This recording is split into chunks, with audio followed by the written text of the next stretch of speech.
Aunque la intención de Hitler era iniciar el ataque a más tardar en primavera, en abril de 1941, el fracaso de la invasión italiana a Grecia obligó a la Wehrmacht a intervenir el 6 de abril y perder 4 semanas preciosas en conquistar Yugoslavia y Grecia, un frente vital para la guerra en el norte de África. Después de varios aplazamientos, se estableció que el comienzo de la campaña sería el 22 de junio, un día antes que Napoleón en 1812. Y de nada sirvieron las enseñanzas del debacle de la Grande Armée en el duro y cruel invierno ruso. Hitler estaba convencido que la invicta máquina de guerra alemana, basada en la rapidez de las divisiones Panzer y el apoyo preciso de los aviones de la Fuerza Aérea, conquistaría Moscú antes de la llegada del invierno e infligiría un daño irreparable al ejército soviético. Adolf Hitler predijo jactanciosamente que cuando empezara la Operación Barbarroja, el mundo contendría la respiración y que la estructura soviética se derrumbaría como un edificio podrido, incapaz de enfrentarse a la máquina de guerra más perfecta de la historia. El alto mando alemán dispuso de unos efectivos impresionantes, más de 3,5 millones de hombres, y a los que se agregaron en pocos meses miles de soldados de varias nacionalidades europeas, holandeses, escandinavos, rumanos e incluso aliados franceses de Vichy.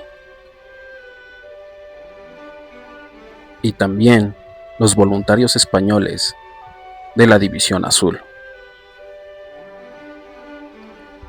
Las tropas alemanas fueron desplegadas en un frente de casi 3,000 kilómetros, apoyados por más de 3,400 tanques, 6,000 vehículos y casi 2,000 aviones que realizaron un bombardeo masivo de las instalaciones militares a lo largo de la frontera. Alemania invadió la URSS sin previa declaración de guerra, divididos en 3 grandes grupos de ejército. El Grupo Norte Bajo, el mando del mariscal de campo von Lieb, con el objetivo de capturar la zona del Báltico y Leningrado. Comandado por el mariscal von Bock, el Grupo Centro debía conquistar Moscú a través del corazón de Bielorrusia. El objetivo del mariscal von Rundstedt, líder del Grupo Sur, sería conquistar la fértil y rica Ucrania para después dirigirse hacia el Cáucaso y apropiarse de los valiosos yacimientos petrolíferos. La invasión fue un éxito total. En las primeras 48 horas, más de 2,500 aviones de combate rusos fueron destruidos en sus bases. Las divisiones Panzer alemanes avanzaron velozmente, explotando las brechas del frente y sembrando el desconcierto en las defensas soviéticas. A mediados de julio, en tan solo 4 semanas de combates, los rusos habían perdido 3,500 tanques, 6,000 aviones y casi 1 millón de hombres, y Bielorrusia y las repúblicas bálticas habían caído en manos alemanas. Leningrado fue cercado y sometido a un cruel asedio que duró hasta enero de 1944. En el sur, la Wehrmacht encontró más resistencia y la conquista de Kiev, capital de Ucrania, se demoró hasta finales de septiembre, aunque consiguieron capturar una bolsa de 600,000 soldados rusos, una de las mayores de la historia. Parecía que el ejército germano repetiría los éxitos de la Guerra Relámpago en Francia, pero el territorio que ambicionaban conquistar, sin incluir Siberia, era casi 7 veces el del país galo, y las dificultades no tardaron en llegar. Carreteras en mal estado, lluvia y barro que frenaban el avance, guerrillas rusas y la hostilidad de la población. Tras las conquistas de las ciudades, llegaban las unidades de intervención de la policía y de los servicios de seguridad, especialmente las SS, cuya misión era neutralizar a los partisanos judíos. Una parte de la población rusa, descontenta con la represión soviética, recibió con alegría a las tropas alemanas y algunas divisiones rusas se unieron a los ejércitos alemanes. Muchos de los soldados soviéticos, tomados prisioneros por los alemanes durante la guerra de 1941 a 1945, se ofrecieron como voluntarios para servir con los alemanes en un desafortunado esfuerzo por liberar a su patria de la tiranía soviética. En total, alrededor de 1 millón de soviéticos se ofrecieron como voluntarios para ayudar a los alemanes a derrocar al régimen que gobernaba su país. Esto fue un acto de deslealtad de un pueblo hacia sus gobernantes sin precedentes en la historia. En esta fotografía, el teniente general Andrei Vlasov revista a sus tropas del Ejército de Liberación de Rusia, patrocinado por Alemania. 300.000 militares descendientes pelearon para Alemania contra Stalin. Los rusos fueron sorprendidos, pero rápidamente, tras las ejecuciones sumarias de las tropas que retrocedían, aprendieron que la única salida era la lucha sin cuartel, y este convencimiento, reforzado por la propaganda soviética, fue uno de los factores que influyeron en la futura derrota alemana. Por otro lado, la ejecución sumaria del general soviético Dmitry Pavlov y 2 de sus colaboradores el 22 de julio por haber permitido la ocupación de Minsk, la capital de Rusia, en 6 días, hizo ver a los oficiales soviéticos que era mejor luchar hasta la muerte que rendirse y tener que enfrentarse a Stalin. Como ya lo habían hecho en contra de Napoleón Bonaparte, los rusos retrocedieron y desplazaron las industrias estratégicas hacia el este, poniendo en práctica la política de tierra quemada.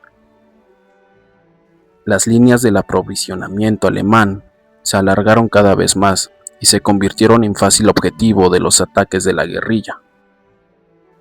Al empezar las primeras lluvias de septiembre, los blindados se atascaban cada vez más frecuentemente. Los caminos rusos no eran asfaltados, ni siquiera mejorados.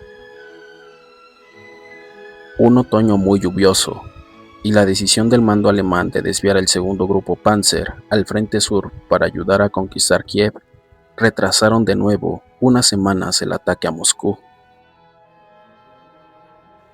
Las tropas von Buch llegaron a solo 25 kilómetros de la capital, pero tuvieron que retroceder más de 200 kilómetros ante un contraataque ruso, gracias a las divisiones de refresco provenientes del este.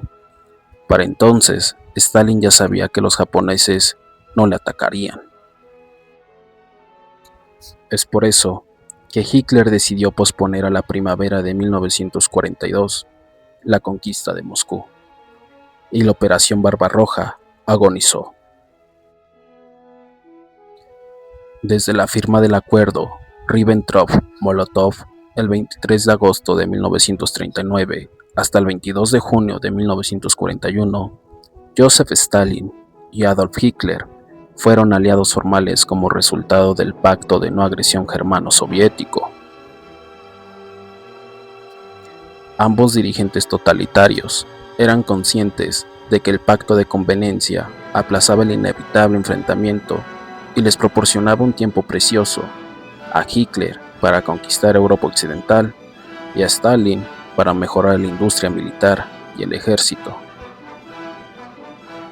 Por eso sorprende que las diferentes advertencias de diplomáticos ingleses y de la célebre red de espías soviética conocida como la Orquesta Roja sobre los preparativos alemanes para invadir la Unión Soviética fueran desoídas por Stalin.